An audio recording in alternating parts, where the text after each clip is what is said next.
In this video, we are going to learn how to download and install DeepSeek application on your Android device.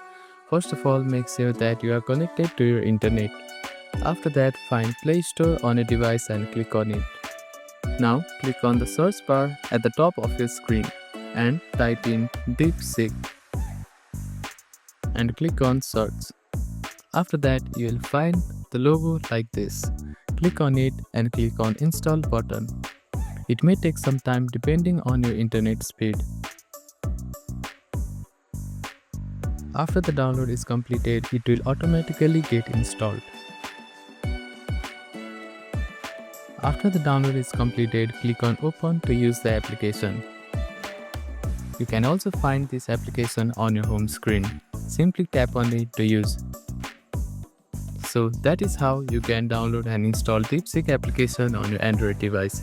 Thank you for watching this video. Please do not forget to like, share and subscribe to our channel and comment down if you have any queries.